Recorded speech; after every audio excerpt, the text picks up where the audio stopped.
ഒരു മോമെന്റിൽ നമുക്കൊരു ചോദ്യം ചോദിക്കാനുള്ളൂ.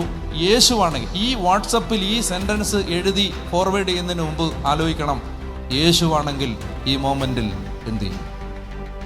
ഫേസ്ബുക്കിൽ ഈ പോസ്റ്റ് എഴുതിയിടുന്നതിന് മുമ്പ് ചിന്തിക്കണം, യേശുവാണെങ്കിൽ ഈ മോമെന്റിൽ എന്ത് ചെയ്യും? അപവാദം പറയുന്ന ഒരുത്തൻ അപവാദം പറഞ്ഞ് നമ്മുടെ പേര് മുഴുവൻ ഡാമേജ് ചെയ്തുകൊണ്ടിരിക്കുമ്പോൾ അവനെ നേരിട്ട് കണ്ട് ഇനി നീ മേലാൽ നീ ആവശ്യമില്ലാത്തത് പറയരുത് എന്ന് പറയുന്നതിന് പകരം ചിന്തിച്ചു നോക്കണം, യേശുവാണെങ്കിൽ ഈ മോമെന്റിൽ എന്ത് ചെയ്യും? നമ്മൾ കണ്ടിട്ടും കേട്ടിട്ടും അറിഞ്ഞിട്ടും ഇല്ലാത്ത കാര്യങ്ങൾ നമ്മുടെ പേരിൽ പറഞ്ഞു വരുത്തുമ്പോൾ യേശുവാണെങ്കിൽ ഈ മോമെന്റിൽ എന്ത് ചെയ്യും?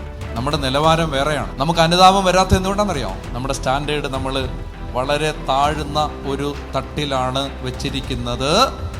അതുകൊണ്ട് നമ്മുടെ മനസ്സ് നമ്മളോട് പറയുന്നു, നമ്മൾ നല്ലവരാണ്.